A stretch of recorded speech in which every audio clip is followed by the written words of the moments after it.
AutoCAD 3D tutorial की इस video में आज हम हमारी पिछली वीडियो को कंटिन्यू करेंगे। पिछली वीडियो में हमने पिरामिड कमांड, वेज कमांड और टोरस कमांड के बारे में जाना और सीखा। आज की इस वीडियो में हम एक्सट्रूड कमांड के बारे में जानेंगे और सीखेंगे। एक्सट्रूड कमांड का यूज़ किसी भी 2D ऑब्जेक्ट को एक्सट्रूड करने में या 3D सॉलिड में कन्वर्ट करने में होता है। फॉर एग्जाम्पल, पहले आप किसी भी तरह का बॉक्स बनाने के लिए बॉक्स कमांड का यूज़ करते थे, और अगर आपको किसी तरह का सिलेंडर चाहिए तो आप सिलेंडर कमांड का यूज़ करते थे, तब जाकर आपका कुछ इस शेप का ऑब्जेक्ट बनता था। लेकिन अब हम इन दोनों 2D ऑब्जेक्ट को एक्सट्रूड कमांड के जरिए कन्वर्ट करेंगे बॉक्स और सिलेंडर में। तो फर्स्ट आपको एक्सट्रूड कमांड एक्टिवेट करना है, और एक्सट्रूड कमांड की शॉर्टकट की है EXT। आप जैसे ही EXT टाइप करने के बाद इंटर प्रेस करते हो तो एक्सट्रूड कमांड एक्टिवेट हो जाएंगी। कमांड एक्टिवेट करने के बाद कमांड लाइन हमें उस ऑब्जेक्ट को सिलेक्ट करने के लिए बता रहा है जिसे हमें एक्सट्रूड करना है।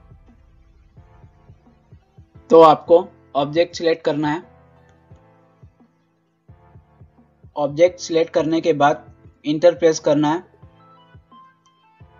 इंटर प्रेस करने के बाद आपको हाइट स्पेसिफाई करना है। हाइट स्पेसिफाई करते ही कुछ इस शेप में आपको बॉक्स और सिलेंडर दिखाई देगा।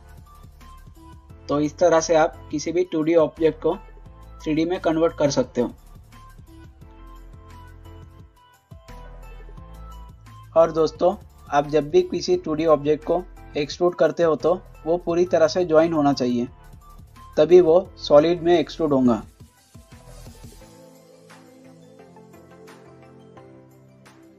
और अगर आप किसी सेपरेट ऑब्जेक्ट जो कि पूरी तरह से ज्वाइन नहीं है उसे एक्सट्रूड करते हो तो वो कुछ इस तरह का एक्सट्रूड होगा,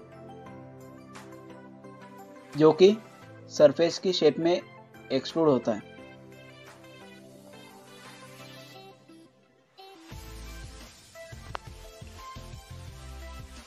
और दोस्तों, अगर आपको किसी पॉलीलाइन को सरफेस की शेप में एक्सट्रूड करना है तो आपको फिर से एक्सट्रूड कमांड एक्टिवेट करना है। देन नेक्स्ट कमांड एक्टिवेट करने के बाद आपको यहाँ पर कमांड लाइन में एक ऑप्शन मिलेगा मोड का। आप जैसे ही इस पर क्लिक करते हो तो आपके कर्सर पर दो ऑप्शन आपको शो होंगे, सॉलिड और सरफेस। तो आपको यहाँ पर सेकेंड ऑप्शन सरफेस को सिलेक्ट करना है। देन नेक्स्ट आपको पॉलीलाइन को सिलेक्ट करना है। पॉलीलाइन सिलेक्ट करने के बाद अब जब इसे एक्सट्रूड करेंगे तो ये सरफेस की शेप में एक्सट्रूड होगा। तो इस तरह से आप किसी पॉलीलाइन को भी सरफेस की शेप में एक्सट्रूड कर सकते हो। तो ये थी एक्सट्रूड कमांड। नेक्स्ट है डायरेक्शन कमांड। डायरेक्शन कमांड को समझने के लिए आपको पहले कोई 2D ऑब्जेक्ट बनाना है।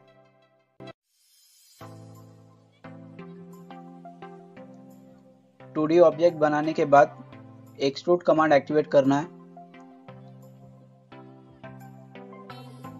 कमांड एक्टिवेट करने के बाद उस ऑब्जेक्ट को सिलेक्ट करना है। सिलेक्ट करने के बाद इंटर प्रेस करना है। अब दोस्तों, आप जब इसे देखेंगे तो ये सरफेस की शेप में एक्सट्रूड हो रहा है, लेकिन हमें सॉलिड चाहिए। तो आपको फिर से एक्सट्रूड कमांड एक्टिवेट करना है। कमांड एक्टिवेट करने के बाद आपको सॉलिड मोड पर इसे सेट करना है, और जब आप ऑब्जेक्ट सेलेक्ट करने के बाद इसे एक्सट्रूड करेंगे तो ये सॉलिड के शेप में एक्सट्रूड होगा। देन नेक्स्ट आपको एस्केप करना है। एस्केप करने के बाद फिर से डायरेक्शन कमांड एक्टिवेट करने के लिए एक्सट्रूड कमांड एक्टिवेट करना है। एक्सट्रूड कमांड एक्टिवेट करने के बाद ऑब्जेक्ट सिलेक्ट करना है। ऑब्जेक्ट सिलेक्ट करने के बाद इंटर प्रेस करते ही आपको यहाँ पर कमांड लाइन में 3 ऑप्शन मिलेंगे, डायरेक्शन, पाथ, टैपर, एंगल। तो फर्स्ट ऑप्शन है डायरेक्शन, और डायरेक्शन की शॉर्टकट की है डी। आप जैसे ही डी टाइप करने के बाद इंटर प्रेस करते हो तो डायरेक्शन कमांड एक्टिवेट हो जाएंगी। कमांड एक्टिवेट करने के बाद कमांड लाइन हमें फर्स्ट पॉइंट ऑफ डायरेक्शन को स्पेसिफाई करने के लिए बता रहा है, तो आप अपने मुताबिक व्यूपोर्ट में कहीं भी फर्स्ट पॉइंट स्पेसिफाई कर सकते हो। फर्स्ट पॉइंट स्पेसिफाई करने के बाद कमांड लाइन हमें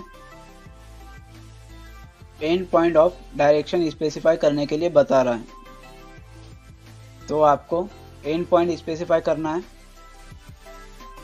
एंड पॉइंट स्पेसिफाई करते ही कुछ इस शेप में ऑब्जेक्ट बनेगा। तो इस तरह से आप डायरेक्शन कमांड की मदद से किसी भी डायरेक्शन में सॉलिड बना सकते हो।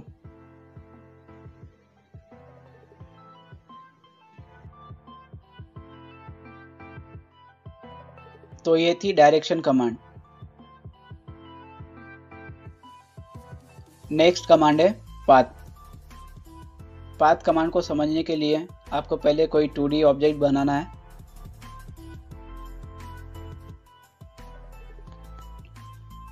टू डी ऑब्जेक्ट बनाने के बाद आपको यहाँ पर फ्रंट व्यू में आना है। फ्रंट व्यू में आने के बाद आपको एसपी लाइन की मदद से कोई पाथ बनाना है।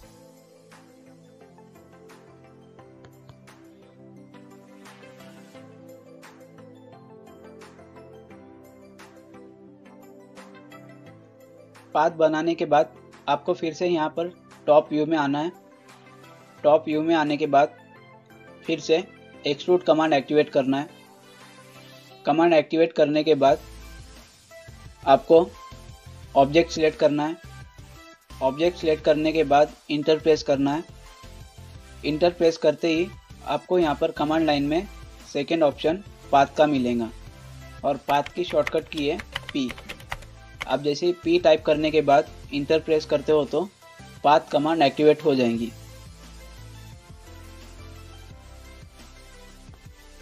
कमांड एक्टिवेट करने के बाद कमांड लाइन हमें पाथ सिलेक्ट करने के लिए बता रहा है, तो आप अपने रिक्वायरमेंट के मुताबिक पाथ सिलेक्ट कर सकते हो। पाथ सिलेक्ट करने के बाद अब आप जब इस ऑब्जेक्ट को देखेंगे तो उसी पाथ के हिसाब से हमारा 2D ऑब्जेक्ट सॉलिड में कन्वर्ट होगा और उसी शेप में दिखेगा जिस शेप में हमारा पाथ था। तो ये थी पाथ कमांड। नेक्स्ट कमांड है tapper angle. Tapper angle command को समझने के लिए आपको पहले एक रेक्टेंगल बनाना है, then next extrude command activate करना है। एक्सट्रूड कमांड एक्टिवेट करने के बाद ऑब्जेक्ट सिलेक्ट करना है। ऑब्जेक्ट सिलेक्ट करने के बाद इंटर प्रेस करना है। इंटर प्रेस करने के बाद आपको यहाँ पर कमांड लाइन में थर्ड ऑप्शन टैपर एंगल का मिलेगा, और टैपर एंगल कमांड की शॉर्टकट की है टी। आप जैसे ही टी टाइप करने के बाद इंटर प्रेस करते हो तो टैपर एंगल कमांड एक्टिवेट हो जाएंगी। कमांड एक्टिवेट करने के बाद कमांड लाइन हमें एंगल स्पेसिफाई करने के लिए बता रहा है, तो आप अपने मुताबिक एंगल स्पेसिफाई कर सकते हो। एंगल स्पेसिफाई करने के बाद कमांड लाइन हमें हाइट स्पेसिफाई करने के लिए बता रहा है, तो आपको हाइट स्पेसिफाई करना है।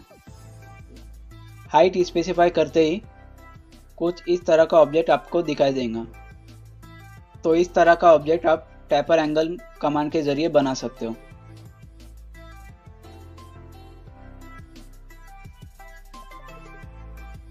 आपने जो एंगल स्पेसिफाई किया था उसी हिसाब से इस रेक्टेंगल के चारों साइड उतना ही एंगल आपको शो होगा। देन नेक्स्ट, अगर दोस्तों आपको पाथ और टैपर एंगल कमांड का यूज करते हुए कोई ऑब्जेक्ट बनाना है तो आपको फिर से कोई 2D ऑब्जेक्ट बनाना है।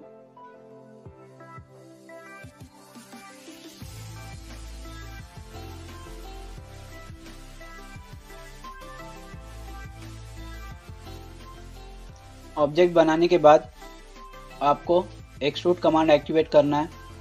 देन नेक्स्ट ऑब्जेक्ट सिलेक्ट करना है। सिलेक्ट करने के बाद इंटर प्रेस करना है।